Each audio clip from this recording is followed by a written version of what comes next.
زندگی کی اصل خوبصورتی یہ نہیں کہ تم کتنے خوش ہو، بلکہ زندگی کی اصل خوبصورتی تو یہ ہے کہ دوسرے تم سے کتنا خوش ہیں۔ حضرت علی پاک۔ معافی مانگنا یہ ظاہر نہیں کرتا کہ آپ غلط اور دوسرا صحیح ہے، بلکہ یہ ظاہر کرتا ہے کہ آپ کے رشتے کی اہمیت آپ کی نا سے بڑھ کر ہے۔ انسان تین چیزوں سے محروم رہیں گے: غصے والا صحیح فیصلے سے، جھوٹ والا عزت سے، اور جلد باز کامیابی سے۔ یہ دنیا بھی کتنی عجیب ہے، ایماندار کو بے وقوف، بے ایمان کو عقل مند، اور بے حیا کو خوبصورت کہتی ہے۔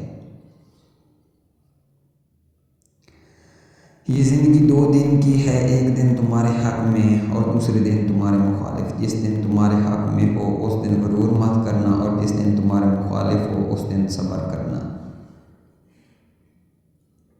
جب تمہاری مشکلات حد سے بڑھنے لگیں تو سمجھ لو کہ اللہ تمہیں کوئی بلند مقام عطا کرنے والا ہے۔ حضرت علی پاک۔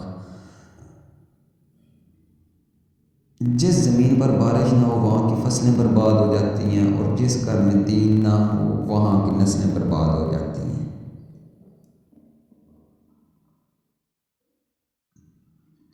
لوگ پوچھتے ہیں تم کچھ بدل گئے ہو، بتاؤ ٹوٹے ہوئے پتے اب رنگ بھی نہ بدلیں۔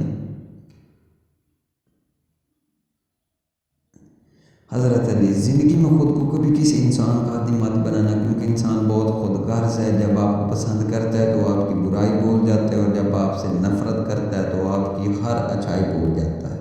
حضرت علی پاک نے فرمایا، جو شخص آپ کی قدر نہیں کرتا اس سے چپ چاپ دور ہو جانا ہی بہتر ہے۔